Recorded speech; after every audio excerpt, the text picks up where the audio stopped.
မကောင်းမှုမှန်သမျှမလုပ်ကြနဲ့ပြော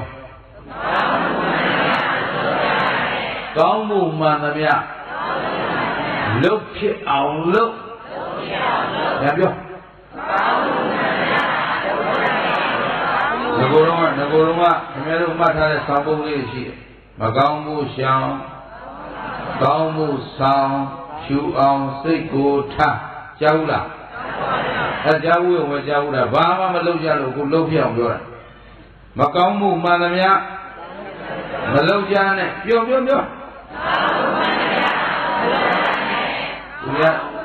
သူများတိုက်ကြည့်တယ်မှမလို့လျှော့ထားတာတို့ကနော်အဲတော့အကုန်ပွတ်ထွက်ကုန်တော့မယ်ဒီလူတွေထုံပေးပေးနဲ့မကောင်းမှုမှန်သမျှကောင်းမှုမှန်သမျှလုပ်ဖြစ်အောင်လုပ်ပြန်ပြောကောင်းမှုမှန်သမျှစိတ်ကိုဖြူအောင်ထားဘာဖြစ်လဲစိတ်ဖြူအောင်ထားဆိုတော့ကိုစိုးရိမ်ကြောင်းကြနေတဲ့လူဟာဖြူစင်နိုင်မှာမလားဒါကြောင့်ဣဒာသောသတိအခုလဲပူလောင်နေရတယ်စိုးရိမ်နေရတယ်တဲ့ပစ္စသောသတိနောင်လဲစိုးရိမ်နေရတယ်ဘာပကာယီဥပယတသောသတိအဲ့ဒီမကောင်းမှုကိုပါပကာယီမကောင်းမှုအမှုအကုသိုလ်တွေပြုထားတဲ့ပုဂ္ဂိုလ်ကအခုပြစ္ဆုတ်ပံရောတန်တရားပါစိုးရိမ်နေရတယ်သောသတိသောဝိဟိညတိဒီပုဂ္ဂိုလ်ဟာကိုယ်တိုင်စိုးရိမ်ရတဲ့အခါကျရင်စိုးရိမ်ရခြင်းရဲ့ဆင်းရဲကိုရှောင်လွဲလို့ရသေးလားမရတော့ဘူးဒါကြောင့်မို့အခုလုတ်ကြဲကရင်စိုးရိမ်ခြင်းကင်းအောင်လုပ်ရမယ်အဲ့ဒီအတွက်ဦးဇင်းကဝတ္ထုတပုတ်ဓမ္မပရပါဠိတော်မှာလာတဲ့ဝတ္ထုတပုတ်နဲ့ကိုယ်စားပြုပြီးဟောတော်မှာအဲ့ဒါတရားကောင်းစဉ်ကတော့စိုးရိမ်ခြင်းကင်းအောင်ပါတယ်စိုးရိမ်ခြင်းကင်းအောင်တို့ဘာတွေလုပ်မလဲကောင်းပါဘူးအဲ့ဒီအဖြေကိုငါတို့ဒီတရားအဆုံးမှာထုံးမှာပေါ့နော်ကောင်းပြီဒါလေးမပြောခင်မှာလောကမှာကျေးဇူးများတဲ့ပုဂ္ဂိုလ်၃ယောက်ရှိတယ်ကျေးဇူးများတဲ့ပုဂ္ဂိုလ်ဘယ်ယောက်ရှိလောကမှာအလွန်ကျေးဇူးများတဲ့ပုဂ္ဂိုလ်၃ယောက်ရှိပါတယ်တဲ့မှတ်ထားအဲ့ဒီပုဂ္ဂိုလ်၃ယောက်ရဲ့ကျေးဇူးကိုသိဖို့လဲခရင်တယ်လို့ပြန်ဆက်နိုင်ဖို့လဲခရင်တယ်အဲ့ဒီပုဂ္ဂိုလ်၃ယောက်ကဘာတွေလဲဆိုတော့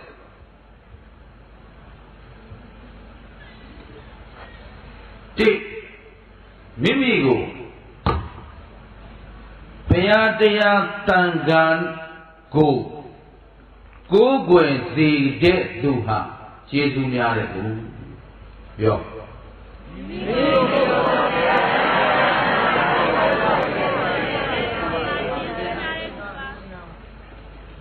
ဘုရားတရားသံဃာနဲ့တွေ့ဖို့လွယ်သလားဘုရားတရားသံဃာကိုးကွယ်ပြဖို့ရောဒီနေ့ကမ္ဘာလူဦးရေထဲမှာတကယ်ဘုရားတရားသံဃာကိုကိုးကွယ်နေတဲ့ကိုးကွယ်ခွင့်ရတဲ့ပုဂ္ဂိုလ်ဟာကမ္ဘာလူဦးရေရဲ့10 ပုံ1 ပုံတော့မရှိဘူးရှင်းလားရှင်းပါဗျာသဘောပေါက်သလား10 ပုံ1 ပုံထမ်းလို့အပုံ100 ပုံ1 ပုံတော့မရှိဘူးရှင်းလားသလားရှင်းပါဗျာအခုတော်တော်ကဘုရားတရားသံဃာကိုးကွယ်ခွင့်ရမရကိုယ်ကိုဘုရားတရားသံဃာကိုးကွယ်ခွင့်ရစေတဲ့သူဟာလောကမှာအလွန်ကျေးဇူးများတဲ့သူနံပါတ်1သစ္စာ၄ပါးတရားကိုသိစေသူဟာအလွန်ကျေးဇူးများတဲ့သူပြော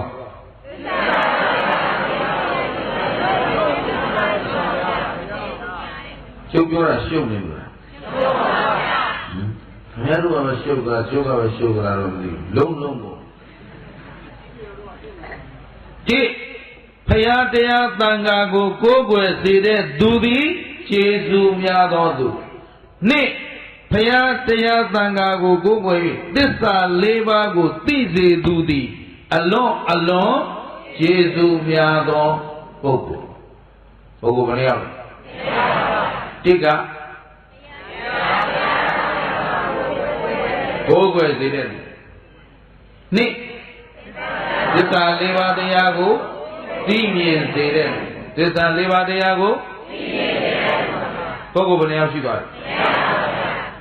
အကျင့်ပုဂ္ဂိုလ်ဒီပုဂ္ဂိုလ်ကြောင့်နံပါတ်1ပုဂ္ဂိုလ်ကအဲ့ဒီပုဂ္ဂိုလ်ကြောင့်ငါဟာဘုရားတရားသံဃာနဲ့တွေ့တယ်ကိုးကွယ်ခွင့်ရတယ်အဲ့ဒီပုဂ္ဂိုလ်ဟာအလွန်ကျေးဇူးများတဲ့ပုဂ္ဂိုလ်တဲ့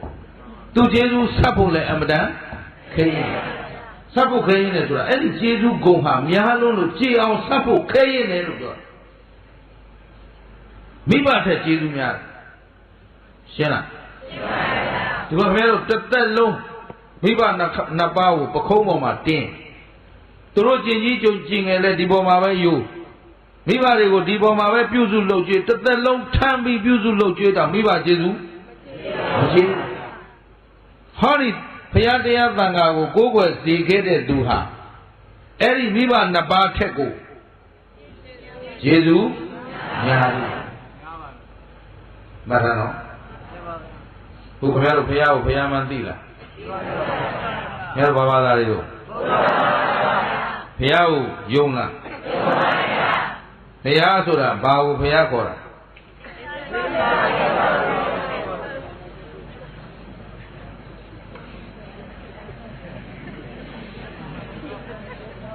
ချင်းတယ်တရားတွေငါလဲဟောမူကြိုဆရာဖြစ်ကြလည်းဘယ်တော့မှမတက်နော်ပြန်မေးလိုက်အကုန်အသစ်ဖြစ်ဘုရားဆိုတာမထာမသိမသိဗုဒ္ဓဘာသာတွေရောင်ဝါဖြစ်တဲ့ရှက်ဖို့ကောင်းခင်ဗျားတို့ရှက်မရှက်မသိဘူးကျုပ်ကတော့ဗလင်ဘွားတော်ရှက်နေ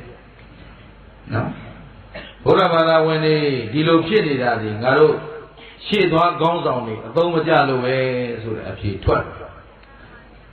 အဲ့တော့မထာတပည့်မကောင်းရင်ဆရာတော်နေတယ်တော့ခန္ဓာနာနာကြီးကြိုချကံကောင်းလို့ပေါ့ကြုံပြရတော့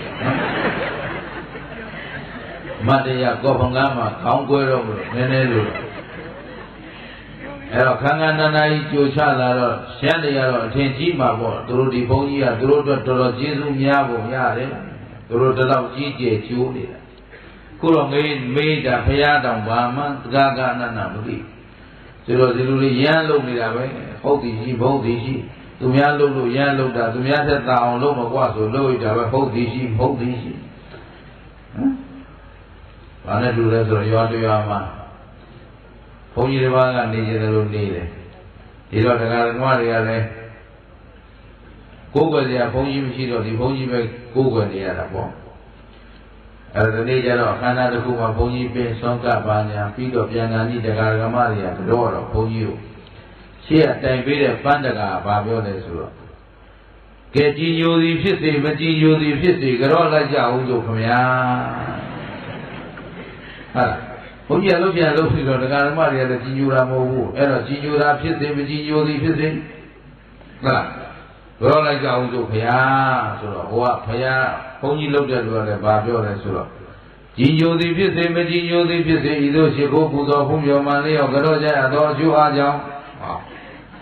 သူ့ဆရာနဲ့သူ့တို့ကတော့ကြိုက်နေတာအဲ့တော့ဆရာတပည့်တွေကဗာပြောဆိုဟုတ်တာမဟုတ်တာအပထာကြောကြအောင်ဆိုခမညာအဲ့တော့ကိုယ်လည်းဒီတိုင်းဖြစ်နေဟုတ်တာမဟုတ်တာအပထာကလူစီအောင်သွားကြအောင်လို့ဆိုတာအဲ့တော့ဘုရားဆိုတာဘာလို့ဘုရားလို့ခေါ်လဲအေးနည်းနည်းတော့လိုကြလားသစ္စာလေးပါးမြတ်တရားကိုဆရာမကူတရားမူဉာဏ်တော်မြတ်ဖြင့်ကိုယ်တော်တိုင်သိမြင်တော်မူသောကြောင့်ပါခေါ်တယ်အဲ့ဒါပြောရတာရှိတယ်သူတို့ပြောရင်သစ္စာလေးပါးကိုကိုယ်တိုင်သိတာပါခေါ်တယ်ရှင်းလားတကိုးကြည့်တာကိုဘုရားခေါ်တာလားအဆောင်အနေအေးအိုင်ခလက်လက်ဖွဲ့တွေပေးတာဘုရားခေါ်တာလားတို့ဂျပန်နိုင်ငံရောက်သွားတယ်ရောက်တော့ဘုန်းကြီးဖျားဘူးတဲ့လိုက်ခဲ့တယ်တပည့်တော်လိုက်ဖို့မယ်အေးသွားကွာဖျားဘူးဆိုသွားတာပေါ့ဂျပန်ကရှိတဲ့ဖျားတော်တော်များများသူတို့လက်ထဲမှာဖျားတွေကတချို့ဖျားတွေကလက်တွေအများကြီးနဲ့ဖြစ်နေဟိုးအိန္ဒိယကလက်ချမီးလို့လက်တွေအများကြီးနဲ့ကင်ညာတွေလျှောက်ကင်ထား ဆိုတော့ဘုန်းကြီးရဲ့မကြောက်လားတဲ့ဘာကိုကြောက်မအောင်အဲ့မှာဖရားတဲ့အဲ့ဒါတို့ဖရားမဟုတ်ဖရားအဲ့တို့ဖရားအဲ့လိုကိုယ်ကားမလို့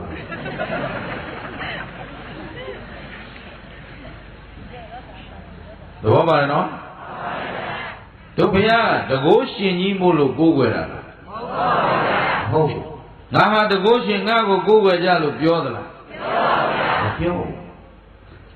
ဖန်ဆင်းရှင်ကြီးလားငါမင်းတို့ကိုဖန်ဆင်းထားတာငါကိုကိုးကွယ်လို့ဒီလိုပြောသလားမပြောပါဘူးအဲ့ဒီဖန်ဆင်းရှင်တကိုးရှင်မှာအငင်းပွားစရာတွေတပုံကြီးရှိတယ်သဘောပါရဲ့လားတို့ဘုရားမှာဘာမှညင်းစရာမရှိဘူးကိုအာကိုဘာလဲလဲရှင်းတယ်နော်အဲ့တော့ဘုရားသည်လမ်းပြသူတက်တက်ပဲဖြစ်အဲ့တော့တို့ဘုရားကိုကိုးကွယ်တာဖန်ဆင်းရှင်တကိုးရှင်ကယ်တင်ရှင်ကြီးဆိုပြီးကိုးကွယ်တာလားလမ်းပြသူမို့ကိုးကွယ်တာလားသူကလမ်းပြရုံတက်တက်ပဲဘယ်သူကိုယ်တိုင်ရှောက်အားလုံးရှင်းတယ်နော်အဲ့ဘုရားမှန်သိရမယ်တရားကိုတရားမှာသစ္စာ၄ပါးဗါလဲဒါအရှင်းမြင့်မြင့်ပြောတာ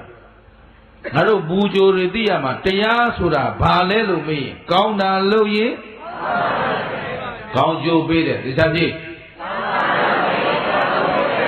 မကောင်းတာလို့ရင်တူသောအကျိုးအဲ့ဒါတရားမှတ်ထားတရားဆိုတာဘာလဲ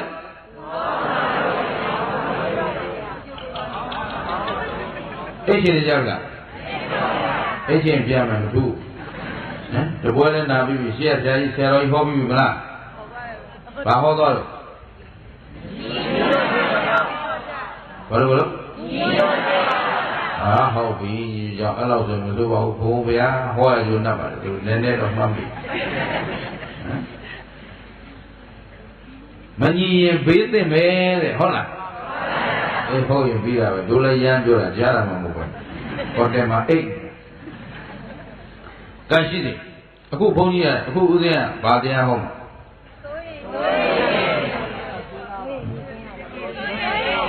ရိုးရိုးလေးပြောထားတာပါဗျာစမ်းစမ်းပြောရတလုံးမှဘလို့ဆိုရင်ချင်းကျင်းအောင်နောက်မေ့တတ်ရင်စာရွက်ကလေးနဲ့ဘောပေလေးနဲ့ယူထားနော်ဘာတရားဟောမယ်အဲ့ဒီအတွက်အခုမှဏိဒန်းပြောလို့ရှိသေးတယ်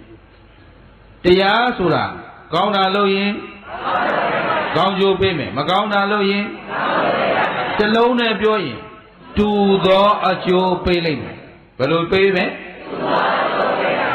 အဲ့ဒီကောင်းတာလို့ရင်ကောင်းကျိုးပေးတာဟာလူကိုပေးမှလားနတ်ကိုပေးမှလားဗြဟ္မာကိုပေးမှလားဟေး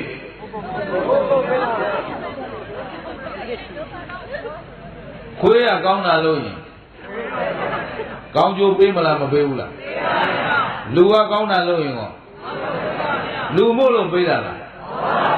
မြည်သူဖြစ်ဖြစ်ကောင်းတာလို့ရင်မကောင်းတာလို့ရင်အဲ့ဒါဘာခေါ်လို့တူသောကျိုးပေးတယ်အဲ့ဒါဘာခေါ်လဲတရားပြောစိတ်ရှိလာပြီနော်အဲ့တူသောကျိုးပေးတာကိုဘာခေါ်လဲမှတ်မိပြီလားအဲ့ဒီတရားကိုယုံမလားသိကြတယ်နော်ခုခင်ဗျားဖះမှန်းသိပြီလားတရားကိုသံဃာကိုအခုဘုရားဟောတရားတော်တွေကိုဒီနေ့ခင်ဗျားတို့နာရတာဘယ်သူကြောင့်ဒီသံဃာတွေသာမရှိရင်ဒီတရားနာခွင့်ကျင်းတယ်နော်အဲ့တော့ဘုရားတရားနာခွင့်ဘုရားတရားသံဃာကိုးကွယ်စည်းကပ်ခွင့်ကိုပေးခဲ့တဲ့ပုဂ္ဂိုလ်ဒီဗါလဲကျေးဇူးများတဲ့ပုဂ္ဂိုလ်နောက်သစ္စာ၄ပါးတရားကိုသိစေသူဟာအလွန်ကျေးဇူးများတဲ့ပုဂ္ဂိုလ်နောက်ဆုံးတစ်ချက်ကတော့ကိလေသာကုန်ခန်းစေခဲ့သူဟာကိုယ်ကိလေသာကိုအောင်ဝိပဿနာလမ်းစဉ်တွေညွှန်ပြပေးတယ်မဉ္ဇဉ်ဘုံညာရအောင်သွန်သင်ပေးတယ်ဆုံးမပေးတယ်တရားထုတ်ဖြစ်အောင်တိုက်တွန်းတယ်မဲ့ဖို့ရတဲ့အထိသွန်သင်ပြပေးတဲ့ကိလေသာကုန်ခန်းစေတတ်သူဟာလောကမှာကျေးဇူးအများဆုံးပုဂ္ဂိုလ်ရှင်းလားဒါဖြင့်မိမိရဲ့လောဘဒေါသမောဟကိုငြိမ်းစေသူသည်ကျေးဇူးအများဆုံးပုဂ္ဂိုလ်ပြော မိမိရဲ့လောဘဒေါသမောဟကိုငြိမ့်စေသူသည်ဒီနေ့တရားကောင်းစဉ်နဲ့ပြောရင်စိုးရိမ်ခြင်းကင်းစေသူသည်ကျေးဇူးအများဆုံးပုဂ္ဂိုလ်သူထက်ကျေးဇူးများတဲ့ပုဂ္ဂိုလ်ကျင်လားအဲ့တော့မိဘကသာသမီကိုချစ်ဟောဒီ၃ချက်ပံ့ပိုးပေးပါဒီနေ့ဟောမယ့်တရားကအဲ့ဒီကိုသွားမှာနော်ကိုမိဘကမိဘတွေဟာသာသမီကိုချစ်ရင်တစ်ကိုသားသမီးကိုဘုရားတရားတန်ခါကိုးကွယ်စိတ်ကပ်ဖြစ်အောင်တိုက်တွန်းပါနှစ်သစ္စာ၄ပါးသိအောင်ရွတ်ဆောင်ပေးပါသုံးလောဘဒေါသမောဟငြိမ်းအောင်အားထုတ်ဖို့တိုက်တွန်းပါဒါမှမိဘကသားသမီးကိုချစ်ရကြသားသမီးကလည်းမိဘကိုချစ်တယ်ဆိုရင်ကိုမိဘကိုတစ်ဘုရားတရားတန်ခါကိုးကွယ်ဖြစ်အောင်တိုက်တွန်းအမေဘုရားရှင်ရှိထိုင်ဘုရားကြော့နေတိုင်းအမေဘုရားသိပြီလို့မထင်နဲ့ဟုတ်ရှင်းဘုရားရှင်ရှိဘုရားထိုင်ကြော့နေတိုင်းသူဘုရားမှမသိသေးဘူးဆိုရင်သိအောင်ပံ့ပိုးပေးဖို့လိုအပ်မလိုအပ်ကျင်တယ်လားရှင်းတော့ဘိုးဘွားမိဘတွေဒီတိုင်းပဲဩဃာသတော့လုံနေတာပဲသူတို့ဘုရားမှသိတရားမှမို့သိဘူးဒါကိုဘုရားကြော့တယ်ဆိုတကူကြီးဘုရားရွေးသွားမြန်မာနိုင်ငံမှာဘုရားဘူးသွားကြတော့တွေ့သမျှဘုရားအကုန်ကြော့တာလားနာမည်ကြီးတဲ့ဘုရားလိုက်ကြော့တာနာမည်ကြီးတဲ့ဘုရားတောင်မျက်နှာလိုက်တဲ့လူမျိုးသူတို့မျက်နှာလိုက်ခံရတာဘာမှမဆန်းရတဲ့ဘန်ကောက်သွားတော့တွေ့တဲ့ဘုရားကြော့သလားမြတ်ဘုရားအရင်သွားရောပေါ့ကျန်တဲ့ဘုရားနဲ့မြတ်ဘုရားဘုရားပို့တကိုးကြီးတို့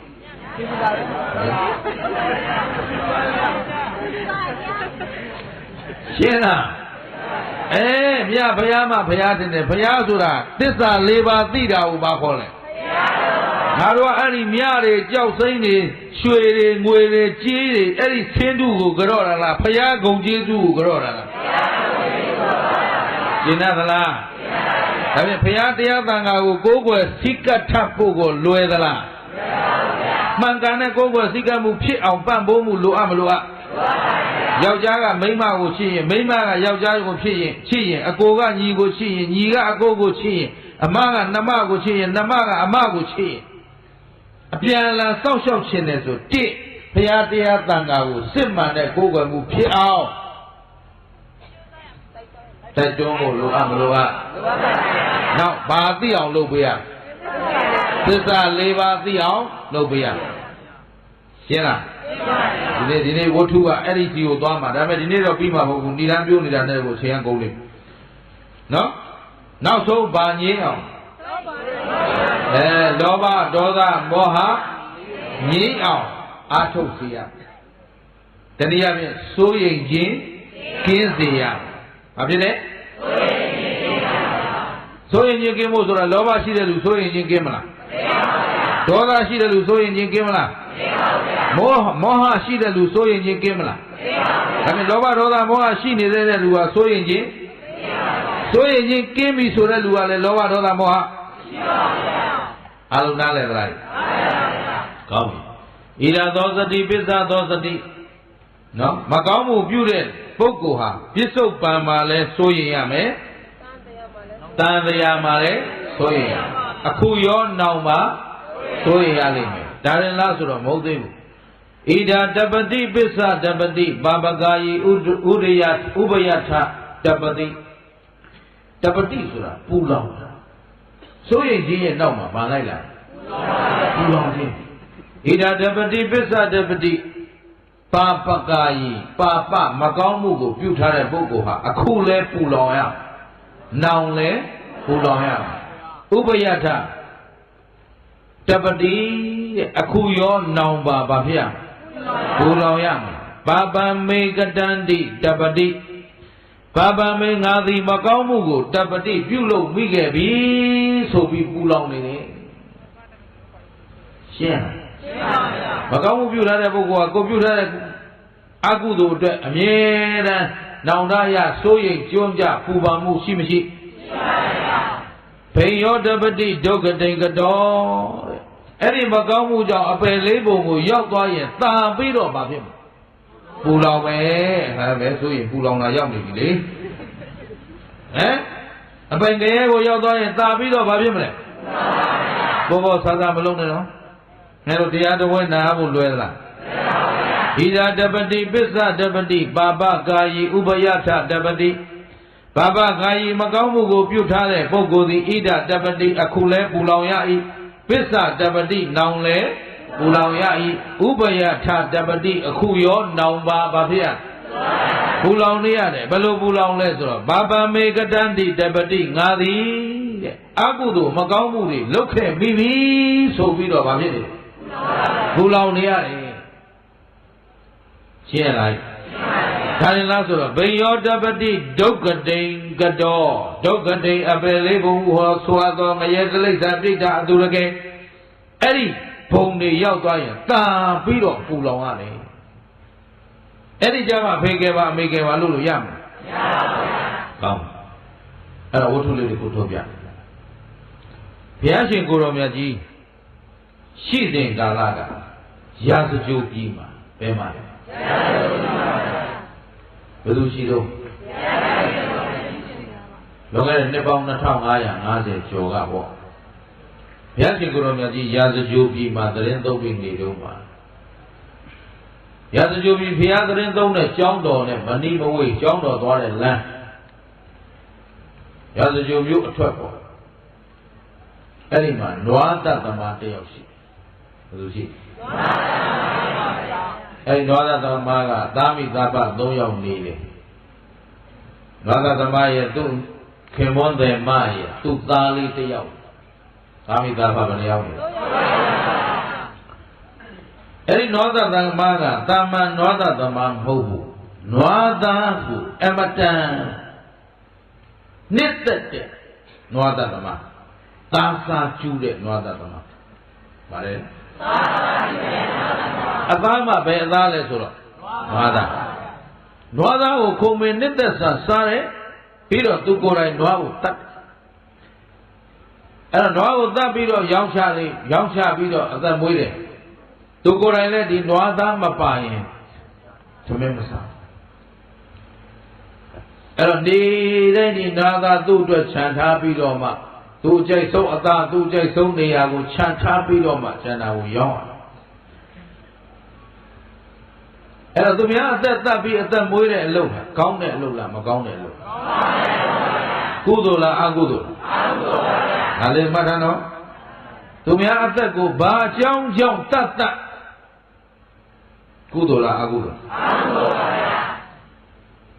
အဲ့ဒါလေးလည်းမှတ်ထားအောင်ဒီချို့ကရဲဘော်မသိသေးတော့ငရဲမလားဆိုအဟုတ်မှရှင်မှတ်တယ်ရှင်းလားသူများအသက်သက်မှာတော့ဘာဘောဖြစ်နေပြီကဲတော့သူများအသက်သက်တဲ့လူပဲသွားမလို့ကဲအိုးဘာဘောကြီးဖြစ်နေရှင်းလားဘာအတွက်ပါညာအတွက်ပါဘာထင်ကြီးလဲသူများအသက်သက်တပ်ပြီးဆိုရင်ပဲသွားရှင်းတယ်နော်ကောင်းပြီအဲ့တော့ဒီတိုင်းဒီနွားတပ်ပြီးတော့အသက်မွေးတဲ့ပုဂ္ဂိုလ်နသသမတရက်ကြတော့အကြောင်းဆုံးလာတော့အကုသိုလ်ကံဆိုတာအကြောင်းမညီညွတ်သေးတော့အကျိုးမပေးသေးဘူးအကြောင်းညီညွတ်ရင်ကျိုးပေးပါဘယ်ကံဖြစ်ဖြစ်ကုသိုလ်ပဲဖြစ်ဖြစ်အကုသိုလ်ပဲဖြစ်ဖြစ်ဒါကြောင့်အလုံးမှတ်ထားကောင်းတာလို့ရင်ကောင်းကျိုးပေးမယ်မကောင်းတာလို့ရင်ဘယ်ချိန်ပေးမယ်အကြောင်းညီညွတ်တဲ့အချိန်ပြောအားလုံးသိမှဖြစ်မှာတယောက်တည်းနှစ်ယောက်တည်းသိလို့ကျုပ်ကအဲ့တရားကိုကြော်ပြစ်လိုက်လို့မရဘူးအကုန်သိမှတညီတည်းသိရကောင်းတာလို့ရင်အားလုံးဖြေမဖြေတဲ့လူတဲဦးကောင်းတာလို့ရင်မကောင်းတာလို့ရင်ဘယ်ချိန်ပေးမလဲအကြောင်းညီညွတ်တဲ့အချိန်ပြောရလို့ရှိရောက်နေသူမင်္ဂလာရောင်ဝါမဟုတ်နော်ကိုယ်တိုင်တိတိကျကျမသိသေးပဲနဲ့ဘယ်သူကမှဘာမှမပြောဘူးကိုပြောရင်လည်းရောင်ဝါမပြောဘူးရှင်းနော် အဲ့တော့တင်ရင်တိတိကျကျတင်တယ်ကျုပ်တို့ပဲလှုပ်ပြီးတော့ရောင်သွားတော့ပြန်မသွားနဲ့ဘယ်ချိန်ကျိုးပေးတာဟိုလိုလေဘယ်လိုပြောမလဲဆိုတော့ဘယ်လိုပြောမလဲဆိုတော့ဆိုကြတယ်သူဘာမှမသိတာသိကြတယ်သိကြအောင်ဆောင်းတော့ရှင်းလားတရားဟာပြောမရတဲ့စကားတစ်ခုမှမရှိဘူးရှင်းလိုက်ကောင်းတာလို့ရင်မကောင်းတာလို့ရင်ဘယ်ချိန်လို့အကြောင်းညီညွတ်တဲ့ဒီနွားသားသမားဟာတစ်သက်လုံးနွားသားစားနေတာပဲဘာပြဿနာမှမရှိခဲ့နွားလေးရောင်းချစားသားမိသားပါစူးစူးပြေပြေပေါ့သူ့သားလေးကြောင်းထားဆင်းပြီးတရက်ကကြမ္မာဖန်တီးလာတော့အကြောင်းပေါ်လာတော့ဒီမှာသူကနွားသားပြီးတော့သူ့အတွက်စားမဲ့အသားလေးသူ့မိမပေးထားကျန်တဲ့သားရောင်းခိုင်းပြီးတော့သူရေသွားချိုးသူညီတန်းနေစင်အောင်ရေသွားချိုးအဲ့တော့ရေသွားချိုးတဲ့အချိန်ဖြစ်ချင်တော့သူ့ရဲ့ရင်းနှီးတဲ့တငယ်ချင်းတရားပါသူ့ရဲ့ရောက်လာအဲ့ဒီချိန်မှာသူ့မိမကလည်းရောင်းစရာအသားကုန်လို့ဆိုင်သိမ့်ပြီဆိုင်သိမ့်တဲ့အချိန်ကျမှတငယ်ချင်းကရောက်လာပြီးတော့ဟေးအသားမကြံတော့ဘူးလားလှုပ်ရှားမအောင်မရှိတော့ဘူးမရှိတော့ဘူးမလုံးနဲ့ငါအထူးဧည့်သည်ရောက်လာလို့မကြွေးလို့မဖြစ်ဘူး VIP နော်အထူးတွေရှိသေးတာဟုတ်ပြီဟမ်အဲ့တော့ဒါမကြွေးလို့မဖြစ်ဘူးကွာငါအဲ့ဒါရောက်ပြအောင်ရောင်းစားဆိုတော့မရှိဘူးလုံးဝမရှိတော့တာမဟုတ်ပါဘူးကွာဟိုကောင်အများနဲ့ဒီသားနဲ့စားနေတာငါသိပါတယ်သူစားဖို့ခြံထားတာမရှိဘူးလားအိုးအဲ့ဒါတော့ရှိတာပေါ့ဘယ်ရောင်းလို့ဖြစ်မလဲတော့တငယ်ချင်းကြောက်သိရသားနဲ့တော့တငယ်ချင်းကဒါမပိုင်စားတာမဟုတ်ဘူးအဲ့တော့ဒီဟာပေးလိုက်လို့ရှိရင်ကျုပ်ပြဿနာတက်ငါကြည့်ရှင်းမယ်အဲ့ဒါတစ်ခါတလေကျတော့အရင်ဒီဆုံးလူတွေကဒုက္ခပေးတာလည်းရှိငါကြည့်ရှင်းမယ်ဆိုတကယ်တော့သူရှင်းနိုင်တာမဟုတ်ပါဘူးနော်အဲ့တော့ငါကြည့်ရှင်းမယ်ဘယ်ဆိုပြီးတော့ဇော့သူယောက်ျားတွေခြံထားတဲ့သားကိုနိုင်တဲ့တကယ်ချင်းတယောက်ကယူတဲ့ပြီးတော့သွားတယ်တော့မိမလည်းမတတ်နိုင်ဘူးလေဒီရက်တလေသူယောက်ျားဘာမှဖြစ်တော့ပါဘူးပေါ့ဆိုပြီးတော့ရှိတာလေးနဲ့ချက်ပြုတ်ထားသမင်းသားမေးသမင်းကူဟောရေချိုးပြီးပြန်လာပြီဝတ်စားလဲသမင်းကူတော့အမေသားဟင်းမပါတော့ဟဲ့တခေါက်ကြသေးတယ်မိမပြောတော့ဟုတ်တယ်ကျိုးလည်းသိတယ်ဒါပေမဲ့ချက်เสียမရှိတော့ဘူးဘယ်လိုဖြစ်တာတော့ဒီလိုပဲတော့ငယ်ချင်းလာလို့အဲဒီမှာရောင်းเสียမကြံတော့ဘူးဆိုတာသူ့မှာအရေးကြီးတဲ့ဧည့်သည်တယောက်ရှိလို့ပါအဲ့ဒါတော်သားမဲ့အသားကိုပေးဆိုသူ့ဟာသူနောက်မှရှင်းမယ်ဆိုပြီးတော့လူယူသွားလေရဲ့ဆိုတော့ဟာမကောင်းမှုကိုပြုနေတဲ့ပုဂ္ဂိုလ်ပြီးသူ့မှာစိတ်ကောင်းရှိမှာဟောအဲ့ဒီကြည့်ကြောက်ဖို့ကောင်းတာနော်မကောင်းမှုပြုနေတဲ့ပုဂ္ဂိုလ်ဟာသူဟာအစင်မကောင်းမှုပြုဖို့ကိုပဲစဉ်းစားနေတာသူစိတ်ထဲမှာမကောင်းမှုပြုဖို့ပဲအဲ့တော့ငါဒီအသားမပါရင်မစားဘူးဆိုတာမသိဘူးလားဟုတ်သဘောကြီးလှန်ပလိုက်ဒါလည်းစားတယ်မပါဘူးဗျာသူ့မိန်းကကြံထွန်စဉ်းစားပြီးပြောတာသရုပ်ပါအောင်လုပ်ရတာကိုယ်နဲ့နှိုင်းကြည့်ဒေါသဖြစ်တော့အကုန်ရိုက်ခွဲပလိုက်အဲ့ဟုတ်သမီးဘက်ကကြီးတွန်းပလိုက်မိမဒေါသဖြစ်တော့မိမလည်းရိုက်လို့မဖြစ်နော်အဲ့လိုဘယ်တော့ဒေါသကြီးတဲ့လူဖြစ်ဖြစ်မိမလည်းကြတော့ဆုံးတာများပါလေနော်အဲ့တော့မိမရိုက်လို့လည်းမဖြစ်တော့ထားနေပြီးတော့ဝုန်းဆိုပြီးတော့လောက်တောင်ရှိတဲ့ဟာတွေကွာဆိုဓာကြီးဆွဲသွားပြီးတော့အိမ်ပြေမှာမနှက်ပြန်သတ်မဲ့နွားတကောင်ချီထားဘာလို့ထားလဲပြန်သတ်မဲ့နွားတကောင်ချီထားတော့လာလေးရောဆိုပြီးတော့အဲ့ဒီနွားကြီးချက်ချင်းပါဇက်ကိုဖြဲတဲ့ဆွဲဖြဲတဲ့ပြီးတော့အရှင်လက်ရှာကြီးလိထုတ်အော်လိအသေးကအရှင်နွားအရှင်လက်ပြန်မှတတ်မယ်နွား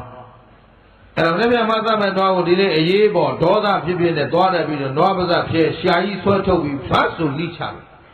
နွားလည်းမြေပေါ်မှာဆန့်ဆွတ်တွန်းလူပြီးတော့အဲ့ဒီမှာလေနွားကြီးလည်းမချိမဆန့်သိဝဲဝဲ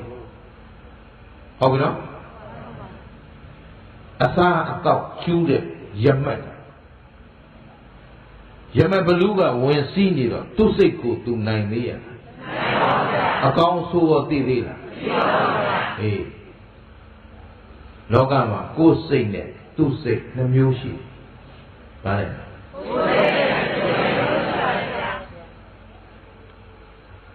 အထသာလိနေမှာဖွင့်ထားတာကိုယ်စိတ်ဆိုတာကုသိုလ်စိတ်ကိုယ်စိတ်ဆိုတာသူ့စိတ်ဆိုတာသူဆိုတော့ခင်ဗျားတို့ကသူတွေငါတွေရှောက်ပြီးတော့ကျင်ပေါ်ကျင်ဘက်တွေရှောက်မတွေးနဲ့ဘူးကိုယ်စိတ်ဆိုတာသူ့စိတ်ဆိုတာ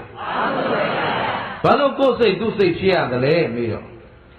ကုသိုလ်စိတ်ဆိုတာကိုယ်တိုင်လူကျင်တန်းခြင်းစိတ်ပေါ်မှအဲ့ဒီလူကျင်စိတ်ကလေးနဲ့စီမံပြီးတော့မလူပါဘူးလား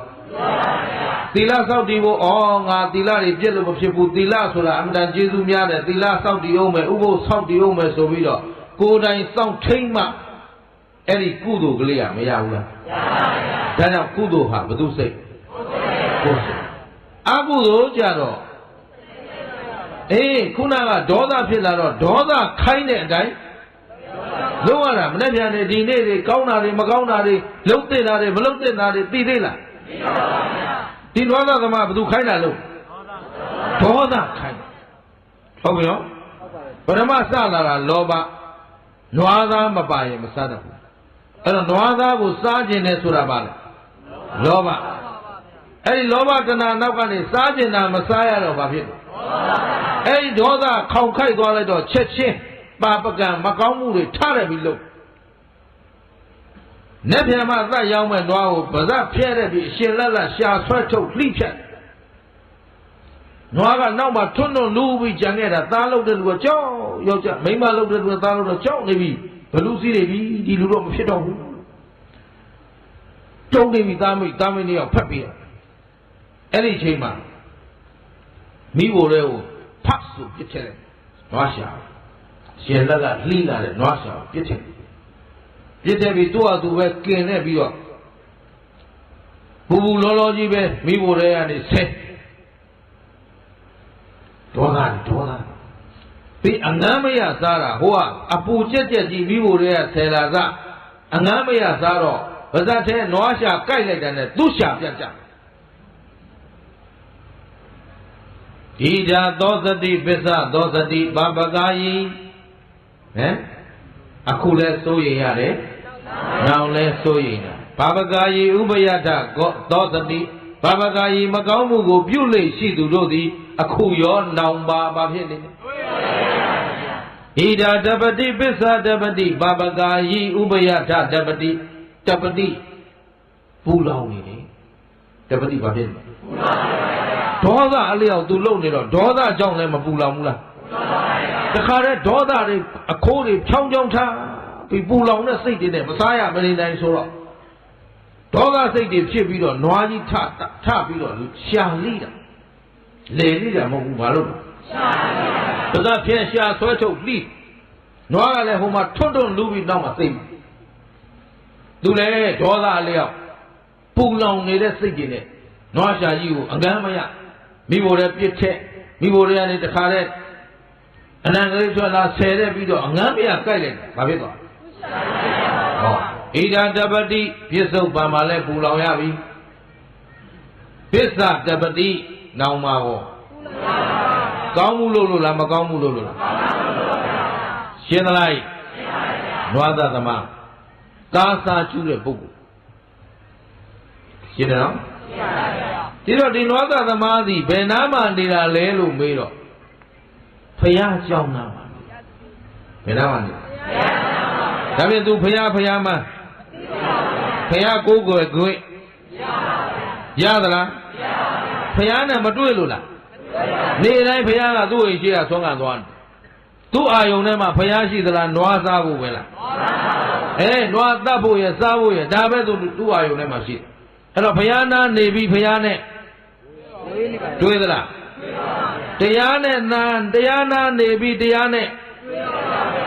အခုဗုဒ္ဓဘာသာဝင်နေဖြစ်နေတာဒါပဲဒီနေ့မြန်မာနိုင်ငံကြီးကိုကြည့်ကမ္ဘာမှာကြည့်အမှန်တန်အောက်တန်းကြတဲ့နိုင်ငံတစ်နိုင်ငံဖြစ်စိတ်ဓာတ်ကြည့်တော့လဲအောက်တန်းကြတဲ့သခိုးနဲ့ကြဘိုးတိုက်ပြီးကြည့်တော့လဲစုပ်ပြတ်ဆက်ဘယ်နေရာကောင်းတယ်လို့ရှိဘယ်သွားမြို့ပြကြီးသွားသလိုဘယ်လိုကြည့်လိုက်တယ်ဩစိတ်ဆင်းရဲ ဒီမှာသွားဒီမှာလာတော့ဟိုးကော့တောင်ကျွန်းရေလေကောင်မှာရှိတဲ့ကျွန်းဟိုးသူ့တိုင်းပြည်ကြီးနဲ့အလွန်ဝေးလံသိခေါင်တဲ့နေရာမှာရှိတဲ့ကျွန်းလမ်းလေကောင်းတယ်ဗျာမိရီယာလည်းလဲထိန်လို့ကျိုးဖြင့်ရန်ကုန်မြို့ပေါ်တောင်မီးမမှန်ဘောပါလားအောက်တန်းကြနေကြကိုယ်ွယ်တာဘာလို့ဆိုတော့ဗုဒ္ဓဘာသာနဲ့ပြီးရင်သူတို့ကထထအော်သေးတယ်ဗုဒ္ဓဘာသာအစ်စ်ကဒီတိုင်းပြည်မှာပဲရှိတော့တယ်ဟုတ်တယ်ဒီတိုင်းပြည်လောက်မွဲတာလည်းမရှိဘူးဒါကြောင့်ဗုဒ္ဓဘာသာအစ်စ်တွေကိုယ်ွယ်နေလို့မွဲနေတာပေါ့ဟုတ်ကလားပြီးတော့သခိုးစိတ်ကြဘိုးစိတ်ကမပြောက်ဘူးတို့အင်ဒိုနီးရှားနိုင်ငံဦးဇင်းတို့သွားတယ်တော့ဟာဗုဒ္ဓဘာသာနိုင်ငံကြီးတစ်ချိန်ကဖြစ်ခဲ့အခုတော့မွတ်စလင်နိုင်ငံပေါ့ဒါပေမဲ့အဲ့ဒီဗုဒ္ဓရဲ့အရေးငွေတွေရှိတဲ့နေရာတွေဇေဒီပထိုးတွေသွားပြီးဖို့တဲ့အခါအဲ့ဒီပတ်ဝန်းကျင်ကလူတွေကြည်တာလေမျက်နှာလေးတွေကြီးသူတို့ test လုပ်ကြည့်တယ်ဦးဇင်းတို့စမ်းကြည့်တယ်ဘလို့မေးကြည်ကြည်လင်းလင်းပြုံးပြုံးရွှင်ရွှင်နဲ့မေးတဲ့ခရီးကိုတိုက်ရိုက်ရောက်အောင်စေတနာအပြည့်နဲ့သူကိုယ်တိုင်လိုက်ပို့တယ်လိုက်ပို့လိုက်သေးမသိလို့မေးစိတ်ရှိလက်ရှိပြေးတယ်မျက်နှာလေးတွေကြည်နေတာဩဓာတ်ခံကောင်းလေးတွေကျန်းနေကြသေးတယ်ဗမာပြည်ကလူတွေကြည့်လိုက်ရင်ပြစူပုတ်ပုတ်နော်ညိုတုတ်တုတ်နဲ့နှခမ်းထော်တော့နော်မျက်ထောင်လီတွေနဲ့မျက်မှောင်ကုတ်နေတဲ့လူကများမေးလိုက်ရင်လည်းတလွဲကြီးဖြေတာပဲရှင်းလားဘုရားတရားသံဃာအရေးမှနေပြီးတော့ဘုရားနဲ့လည်းဝေးတရားနဲ့လည်းသံဃာနဲ့လည်းအဲ့ဒါကြောင့်အောက်တန်းကြရှင်းလားရှင်းပါဗျာကုဗုဒ္ဓဘာသာနိုင်ငံကြီးကကိုးကွယ်နေတဲ့ပုဂ္ဂိုလ်တွေကသူများနိုင်ငံလာပြီးကြုံခံနေကြတယ်မှာတဘုံကြီးဟုတ်လားမဟုတ်လားဟုတ်ပါဗျာကျေရနေနေနောက်မပဲနဲ့မပဲမလာရအေးတာနော်ရှင်းလားကိုထိုင်းနိုင်ငံမှာနေတဲ့ထင်ကြီးနေတဲ့ကိုမြေကိုရေမှာမနေရကြတဲ့ငါတို့ဘုံမဲ့ကံမဲ့ဘောပေါက်လားရှင်းအောင်ရှင်းလားရှင်းပါဗျာအဲ့ဒါဘာကြောင့်လဲဖယားတရားတန်ကအမြင့်မြတ်ဆုံးအထွတ်ထိပ်ကျဆုံးတန်ဖိုးအရှိဆုံးဘာသာကိုကိုးကွယ်နေပြီးတော့ဖယားမှန်တရားမှန်တန်ဃာမှန်ခုရသောယိုကြည်ဖယားကြောက်သားနေပြီးဘာလုပ်နေတာဒီကောင်နွားသက်စားနေတာတတ်လည်းတတ်တယ်ရှင်းလားခုကြီးမဆုံးအကုသိုလ်ကြီးလှုပ်ချလိုက်နွားလည်းထွတ်လူသွားတယ်သူလည်းတခါလည်းရှာပြတ်ကြပြီးအောနေရတယ်နွားလို့ရှင်းတော့အဲ့ဒီချိန်မှာမိခင်လုပ်တဲ့ပုဂ္ဂိုလ်ကသူ့သားလေးငါသားကြီးငါတို့တော့ပြည့်စည်ပြီအလွန်ဆိုးသွမ်းတဲ့ပုဂ္ဂိုလ်နဲ့ငါတို့အပေါင်းဖော်ဖြစ်နေရပြီသားအမေကတော့ဝတ်ကြွေးရှိတယ်ကွယ်ငါသားလွတ်ရပြီးတော့ဒီအဖရုပ်နဲ့မနေနဲ့ဟုတ်ကလားဘာလဲဘုရားတရားသံဃာကွယ်နေပြီသစ္စာ၄ပါးဆိုတာဝေးကိလေသာကုန်ဖို့ဆိုတာဝေးဒီပုဂ္ဂိုလ်မနာဆက်ပေါင်းနေရင်ငါသားပျက်စီးတော့မယ်တဲ့ငါသားပြေးတော့ရှင်းလိုက်ရှင်းပါဗျာဟိုမိမကတော့သစ္စာရှိတဲ့မိမဆိုတော့ကောင်းမိမတော့မထူးဘူးပေါ့လေနော်ကောင်းတူဆိုးဖက်ပေါ့ခုခေတ်လို့ဆိုရင်တော့ပြေးပါပြီမနေပါဘူးကြားသိကြမနေပါဘူးအဲ့တော့ကောင်းတူဆိုးဖက်ဟိုမှာလဲနွားလို့အသကုံအော်ဟစ်ပြီးတော့ပူလောင်ပြီးတော့ဒုက္ခနာကိုအောက်ကနေမိတော့ပြီးတက်လာပြီးတော့ဒီနာသသမမြည်မြူသွားရှင်းဣဒာတပတိပစ္ဆတပတိအခုလဲပူလောင်နေရနောင်တော့အလုံးရိုက်တိုင်းရက်ဆက်တဲ့အလုပ်ကိုသူမလုပ်လားရှင်းလားဒီပုဂ္ဂိုလ်ဒီကုသိုလ်လုပ်တာလားအကုသိုလ်လုပ်တာဘုရားနဲ့မတွေ့လို့လားတရားနဲ့ဟောသံဃာနဲ့ဟော ဘုရားတရားသံဃာနဲ့တွေ့ပြီတွေ့များတော့လေဘုရားဘုရားမှတရားတရားမှသံဃာသံဃာမှကြောက်ကြမကောင်းဘူးဘုရားတို့ကျုပ်တို့ဘုရားဘုရားမှသိအောင်ကြိုးစားဖို့သိမသိဘုရားဆိုလဲစစ်မှန်တဲ့ဘုရားကိုကိုးကွယ်တတ်ဖို့လိုအပ်မလိုအပ်ဆင်းတုတော်ထိုင်ကြတော့ကုသိုလ်တော့ရတာပေါ့ဗျာဒါပေမဲ့ဘုရားရှင်ဟာကုသိုလ်ရယုံတက်တက်ဘုရားဖြစ်ပွင့်လာတာလားမဟုတ်ပါဘူးဗျာဘာပြဘူးလမ်းမှန်ပြဘူးပြောဒါမို့ခင်ဗျားတို့လမ်းမှန်ပေါ်ရောက်ဖို့အရေးကြီးပါကြီးကြီးပါဗျာအဲ့တော့မေးမယ်ခင်ဗျားတို့ဘာသာကိုးကွယ်သိကြရောဘာသာကိုးကွယ်လားဒါဖြင့်ဗုဒ္ဓဘာသာဝင်အစစ်တယောက်ဖြစ်ဖို့အခြေခံအကျဆုံးယုံကြည်မှုဟာပါလဲ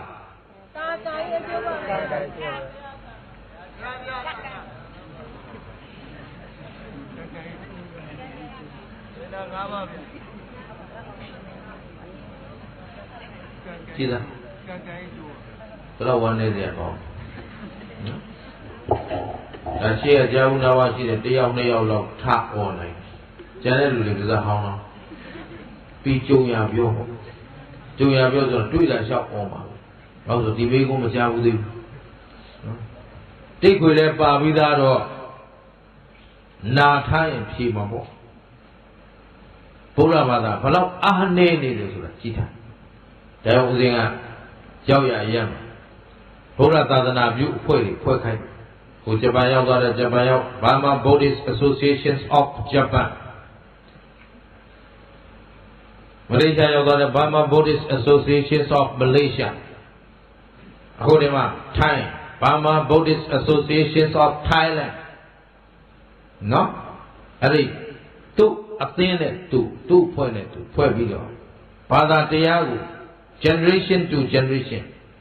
မျိုးဆက်ချင်းလက်ဆင့်ကမ်းနိုင်အောင်ကြိုးစားကြပါကိုဗုဒ္ဓဘာသာအချင်းချင်း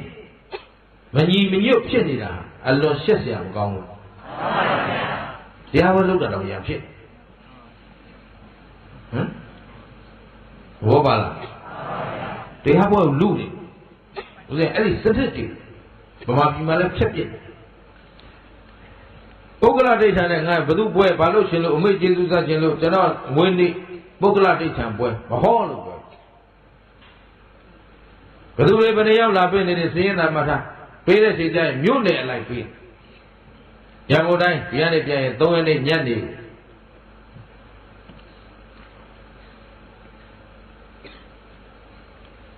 ရားတော်ဟောရန်ကုန်တိုင်းကပင့်ထားတာကမြို့နယ်30ပင့်ထားပွဲပေါင်း300ကျော်ပင့်ထား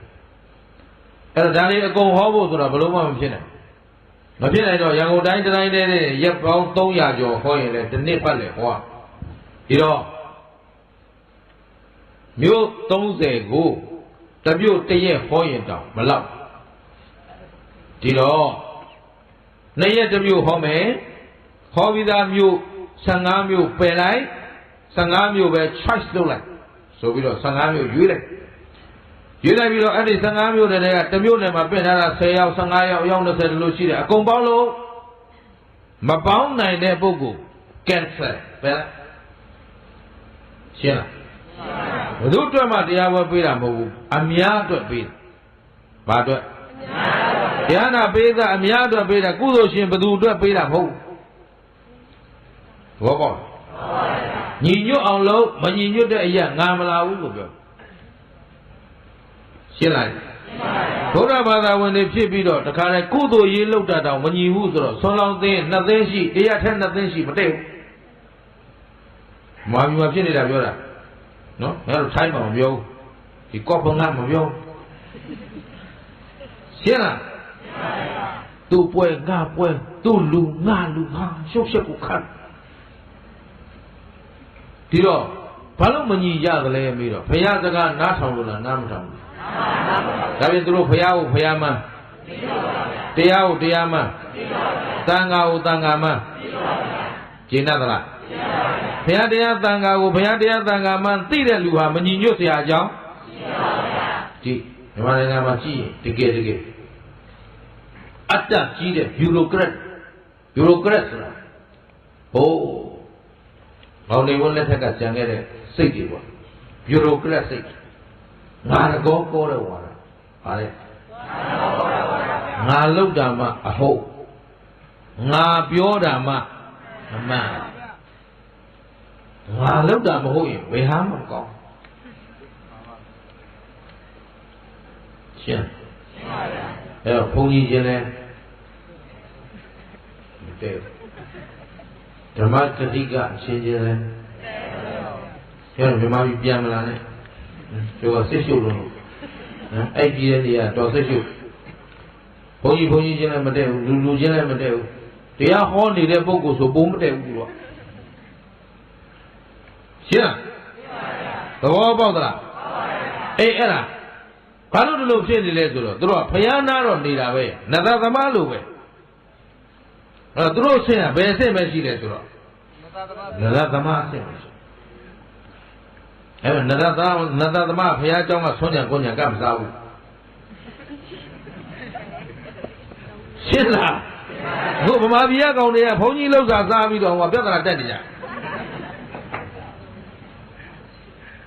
ဘောပေါက်လား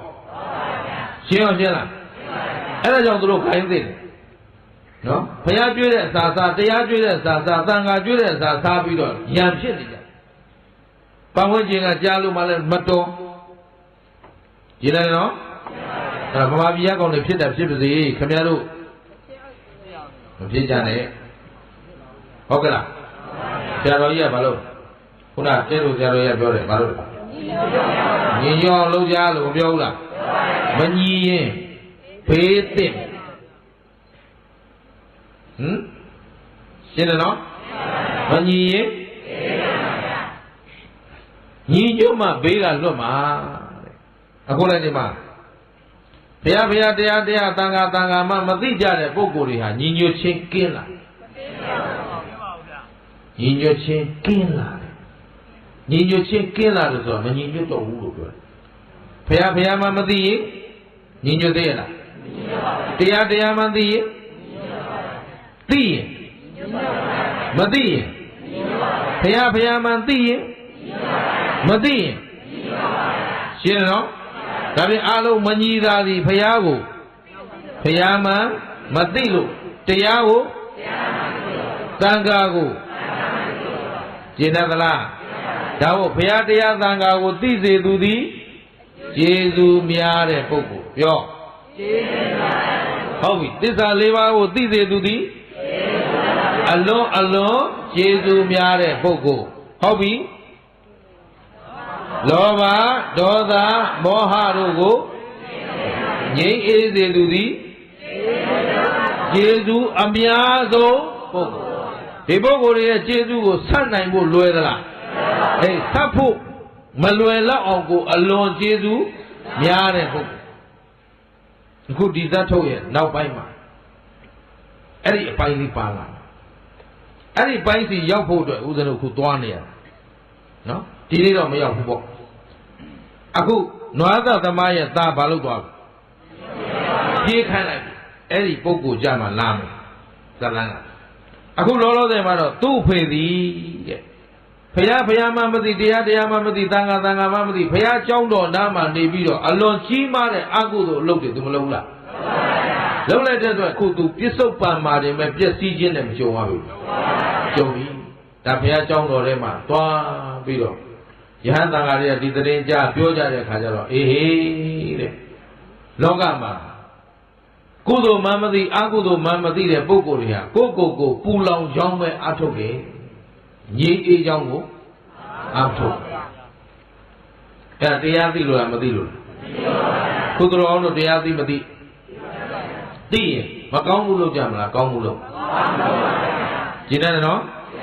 အဲ့တော့အသက်မွေးဝမ်းကြောင်းပြုတဲ့နေရာမှာဘယ်သူပဲဖြစ်ဖြစ်ဒီတဝမ်းဝယုံအပြင်ပို့စားနိုင်တယ်အဲ့တဝမ်းဝယုံစားရသူချင်းချင်းအကုသိုလ်နဲ့ရှာစားတဲ့လူနဲ့ကုသိုလ်နဲ့ရှာစားတဲ့လူဘယ်သူကပို့ပြီးတော့တန်ဖိုးရှိတယ်ဒါပြင်ကုသိုလ်ဖြစ်အောင်ရှာစားတတ်ဖို့လိုအပ်မလို့ဟာနောက်တစ်ခါအရေးကြီးတယ်ကျေးဇူးရှင်ကိုမပြစ်မှားမိဖို့လို ကိုဒီတိုင်းပြည်ဒီနေရာဒီကျွန်းပေါ်လာနေရင်ဒီကျွန်းနဲ့သက်ဆိုင်သူတွေဟာကိုယ့်အတွက်ကျေးဇူးရှိမရှိရှိပါဘူးကိုယ့်ကိုအရေးပေးထားတဲ့ပုဂ္ဂိုလ်နေစရာပေးထားတဲ့ပုဂ္ဂိုလ်ဒီကိုယ့်အတွက်ကျေးဇူးရှိမရှိရှိပါဘူးကိုယ့်အတွက်ထမင်းကျွေးထားတဲ့ပုဂ္ဂိုလ်ဒီကိုယ့်အတွက်ကျေးဇူးရှိမရှိဟုတ်ပြီကိုယ့်ကိုအလုပ်ပေးထားသူဒီကိုယ့်အတွက်ကျေးဇူးရှိမရှိကျေးဇူးရှင်ပေါ်မှာတာဝန်ရှိရအဲ့ဒါမှရှင်ကျေးသောအဆင့်တန်းမြင့်သောဟုတ်ပြီနော်တန်ဖိုးရှိသောလူမျိုးရည်တတ်ကြလားအဲ့အတိတ်ဘဝကံမကောင်းလို့သူများတိုင်းပြည်လာအလုပ်လုပ်နေရအတိတ်ကံမကောင်းတာရှိစေတော့ပြစ္ဆုတ်ပံအကြောင်းကိုဖြစ်သမျှအကြောင်းမကောင်းကောင်းအောင်လုပ်ပြန်ပြောအလိုလိုကောင်းလာမှလားကောင်းအောင်လုပ်မှကောင်းမှာရည်တတ်သလားအားလုံးသဘောပေါက်သလားအလိုလိုကောင်းလာဖို့ရှိသလားရှိပါဘူးဗျာကောင်းအောင်ဘယ်သူကိုယ်တိုင်ကောင်းအောင်လုပ်အောင်ရှင်းတယ်နော်ဒါဖြင့်တိဖရာဖရာမှတရားတရားမှသံဃာမှအဲ့ဖရာတရားသံဃာနဲ့တွေ့အောင်ကြိုးစားဖို့လိုအပ်မလိုအပ်ခုဖရာသာသနာကွဲပြီလားမကွဲသေးဖရာရှိမရှိဟုတ်ပြီတရားတော်စိတ်သုံးပြီလားခုခင်ဗျားတို့အမှားမှန်အကောင်းဆုံးအကြောင်းကျိုးဝေဖန်ပြမဲ့ပုဂ္ဂိုလ်တွေရှိမရှိရှိပါဘူးဒါဖြင့်တရားတန်စိတ်သုံးပြီလားလို့မေးရင်မစိတ်သုံးသေးဘူးမစိတ်သုံးရင်လောက်တာတရားကလည်းတဲတဲလေးကြံတာနော်ဒီနေ့မြန်မာနိုင်ငံမှာဖြစ်နေတာကသစ္စာတရားဟောတဲ့ပုဂ္ဂိုလ်ဆိုရင်ဝေဖန်မဲ့ပုဂ္ဂိုလ်တွေနောက်ကတပုံကြီးတိုက်ခိုက်မဲ့ပုဂ္ဂိုလ်တွေတပုံကြီးစာနဲ့ရေးပြီးတိုက်ရမလားဗဇတ်နဲ့ပြောပြီးတိုက်ရမလားအမှုဖွင့်ပြီးတိုက်ရမလားကောင်းတယ်လို့ရင်လေရှင်းလားရှင်းပါဗျာဟိုဥဒုမင်္ဂလာတစ်ချိန်ကပရိဒအသင်များနီးနောဖလဲဝဲဆိုလို့ရက်ွက်ကထိုးဟာတိုင်းကထိုးဟာရှုပ်ချက်ကိုခတ်နေတာအခုလည်းရာဇသံတစ်ဆောင်ရောက်လာသူတို့ကိုအတိမပေးဘဲနဲ့လှုပ်လို့လာတာကအစိုးရဘက်ကလာတာမဟုတ်ဘူးတန်ခါဘက်ကလာတာကျုပ်ကဒီစာကြီးဖတ်ပြီးသူတို့ကကိုယ့်ဘက်ကလာသူ့ဘက်ကလာတယ်မသိဘူးအကျိုးရှိတဲ့အလုပ်ကိုခွင့်ပြုမိတ်ရမှလုပ်ရမယ်ခွင့်မပြုရင်မလုပ်ရဘူးလို့ခုတော့မှစာလေးတင်ခဲ့လို့မတင်ရသေးဘူးတော့ဆိုရင်သူ့မင်္ဂလာကုတီတက်ပါဦးမီသူ့မင်္ဂလာရေချိုးပါဦးမီတန်ခါနာကဖွဲ့သွားတင်လို့လုပ်ရမလို့ဖြစ်ရှင်းလားမဟုတ်တာလုံနေတဲ့လူကိုတားမြစ်ခြင်းပိတ်ပင်ခြင်းဘာတစ်ခုမှမရှိဘူးဟုတ်တာလုံနေတဲ့လူတိုက်ခိုက်မဲ့လူတော့တဘုံကြီး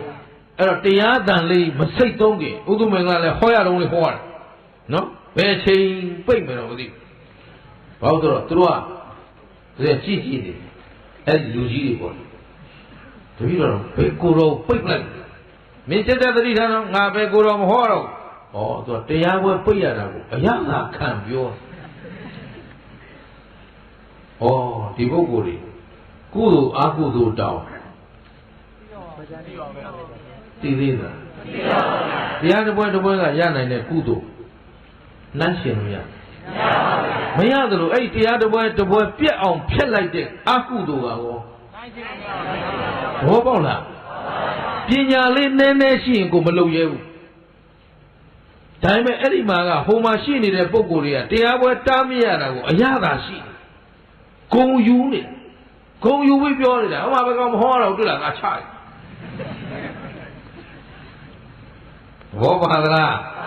ဦးဇင်းကြည့်ပြီးဗမာပြည်ကိုကြည့်ပြီးတော့တနာတာခုချိန်လည်းကပ်ပေးတယ်တဘုံကြီးထိုင်းနိုင်ငံရည်ကြည့်တယ်ဆိုတာတထေးသင်္ဘောမဟုတ်တာဘာမှဖြစ်ဘူးဟမ်ရှမ်းနေဘာမှဖြစ်ဘူးခုမွဲနေတာဗမာတွေပဲဟမ်ထိုင်းရင်နဲ့တော့ဒုက္ခရောက်တာဘယ်သူထင်လို့ကိုတည်းပဲမဟာဆိုင်ရဖုံးဆက်ရှင်ဗျရေဘေးကလေးရေးလေးတပွဲတော့ဟောင်းပေးနိုင်ဘူးလားမင်းတို့တထေးသင်္ဘောမောက်တာအသာထားကွာဟိုမှာသရောင်းစားခွက်ပြောက်နေလို့ဒီနေ့ပဲခွက်တွေပို့နေတယ်နော်အိမ်တောင်စုပေါင်း3900ကျော်ရေထဲမျောသွားလို့ဒီနေ့အုတ်ခွက်ပကံအစုံနဲ့မှာကျောင်းကစပို့အကုသိုလ်ပဲများရင်အဲ့လိုပဲဆိုတာအဲ့ဒီလိုစပို့လိုက်တာမနေ့ကကားတစ်စင်းထွက်သွားတဲ့တစ်စင်းကလမ်းပြက်နေတယ်အကုသိုလ်များတဲ့လူများခက်တယ်နော်အဲ့တော့ကဲတဲ့လူကကဲတာတော့မှသူတို့စီအချိန်မီမရောက်ဘူး ဦးဇင်းတို့နာကင်းမှာကဲကဲဘူးလေအကုသိုလ်အလုပ်ကိုကြည့်လို့ရနော်နာကင်းမှာရွာတရွာဖြာပုံဘက်မှာအနေနဲ့ဆင်းပြီးတောင်းစီအောင်ကြည့်ပြီးတော့လှူနေတာသူတို့ကဦးဇင်းတို့လှူဒန်းတဲ့ပင်မသရဲချရာနေရာနဲ့အနီးဆုံးမှာရှိတဲ့ရွာအဲ့ဒီရွာကဘယ်ကဲစေရင်လာသူတို့မရဘူးသမင်းကနေတာတပတ်ကျော်အဲ့ဒါနဲ့လာပြီးတော့လာပြောတယ်ရှင်ပြဒီလိုဖြစ်နေတယ်โอเคအဲ့ဒါဆိုသူတို့တော့စီစဉ်ထားလိုက်မင်းနဲ့ပြန်ကြလာလာဆောက်ဘယ်နဲ့ငါတို့စဝေးပြီဆိုတာနဲ့မင်းအရင်ဆုံးပြေးမယ်ဟောဦးဇင်းတို့ကအောက်စိတ်ကဆင်းသွားတယ်သူကအထက်စိတ်ကလာဆောက်မရဘူးအရှင်ဗျာတယောက်သေးကုန်ပြီငတ်လို့အဲ့ဒါဘယ်လိုလုပ်ကြမလဲဟာမဖြစ်ဘူးအဲ့ဒါဆိုမနေ့ပြန်သိချာလို့ဒီကိတ်ကဆောင်းဆိုတော့ဦးဇင်းတို့အထက်ကိတ်ကသွားသူကအောက်ကိတ်ကဆောင်းလို့သွားအဲ့ဒါနဲ့မဖြစ်တော့ကွာအကုန်တင်ပြီးတော့ငါကိုယ်တိုင်သွားမယ်လာလိုက်ခဲ့ကြဆိုသွားပြီးတော့မှဟိုမှာဝေတော့မယ်ဆိုတော့ရွာကျော်မောင်းသွားလို့နှစ်ပတ်လောက်ပတ်လိုက်ရှင်းနော်အကုသိုလ်ဖိစီးလာပြီဆိုလွယ်သလားအဲ့လှုပ်တုံးကလွယ်သလားခံရတဲ့ချိန်လွယ်ရဲ့လားရှင်းသလားအဲ့ဒါသစ္စာတရားဘယ်တော့မှမဖောက်ပြန်ကောင်းတာလုပ်ရင်မကောင်းတာလုပ်ရင်မကောင်းတာလုပ်လို့မကောင်းကျိုးပေးလာတဲ့ခါကျမှကဲပါယူပါလုပ်လို့ရှင်းသလားဒါဖြင့်အမှန်တရားကိုကောင်းစွာသိပြီးအားထုတ်တတ်ဖို့လိုအပ်မလို့ဟာအဲ့တော့ကျေးဇူးရှင်ဘယ်နှယောက်ရှိလဲတိကဘုရားတရားတန်ခါကိုကိုးကွယ်စေတဲ့လူဟာကျေးဇူးများတဲ့ပုဂ္ဂိုလ်နှစ်ကသစ္စာ၄ပါးတရားကိုသိစေသူသည်အလွန်ကျေးဇူးများသောပုဂ္ဂိုလ်သုံးလောဘဒေါသမောဟကင်းစေသူသည်ကျေးဇူးအများဆုံးပုဂ္ဂိုလ်အဲ့တော့သူတော်ကောင်းတို့သည်ကျေးဇူးအများဆုံးဖြစ်အောင်လောဘဒေါသမောဟကင်းသည်ထိအားထုတ်တတ်ဖို့လိုအပ်မလိုအပ်အဲ့တော့တကယ်တော့သူတော်ကောင်းတို့မှာရှိနေတာခန္ဓာဘယ်နှပါးကိုယ်ပိုင်သလားမပိုင်ဘူးကိုယ်ခန္ဓာကိုယ်ပိုင်သလားဒီကုသိုလ်အကုသိုလ်စီမံသလိုပဲမခံရဘူးလားခံရတော့အကုသိုလ်လှုပ်ထားတဲ့ပုဂ္ဂိုလ်သည်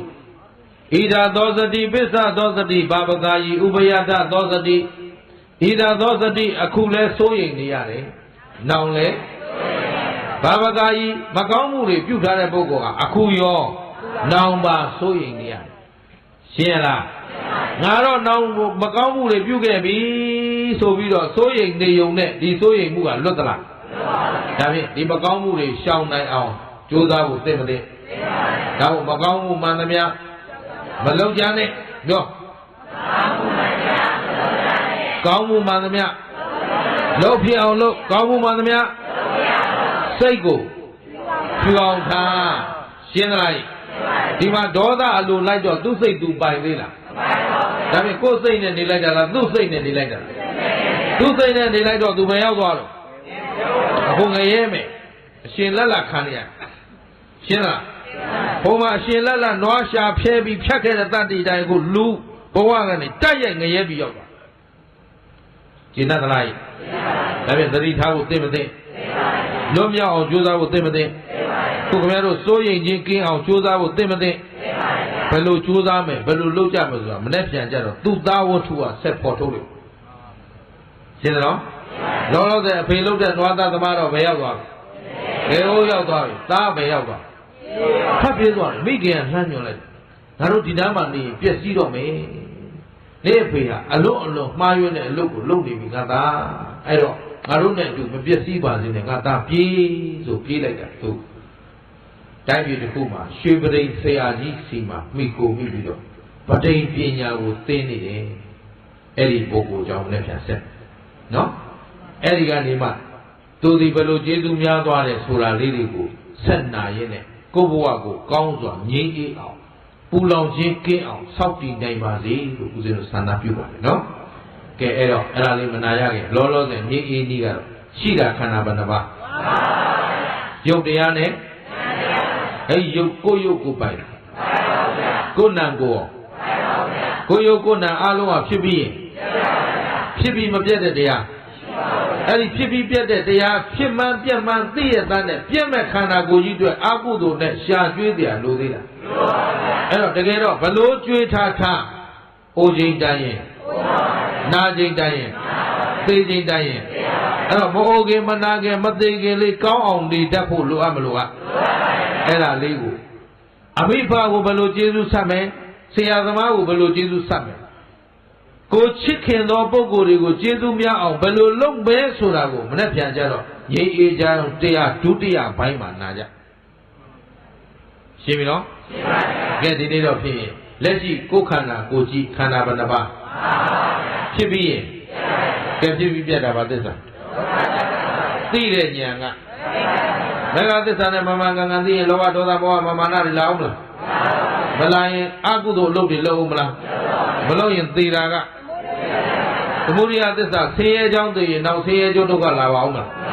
နောက်ခန္ဓာမလာတာကသစ္စာဘယ်နှချက်ကဒီကဲသစ္စာလေးချက်တစ်ပြိုင်တည်းကြိုက်မှသာလျင်သံတရာဝတ်တွင်းကလွတ်ကင်းနိုင်မှာဖြစ်တဲ့အတွက်မမေ့မလျော့မပေါ့စားသောတတိမလျှော့သောဇွဲလုံးလာလက်ကင်ထားပြီးတော့ဒီဘဝဒီခန္ဓာမစွန့်ကြခင်ငြိမ်းအေးအောင်ကြိုးစားကြလို့တိုက်တွန်းရင်းနဲ့နားကြစို့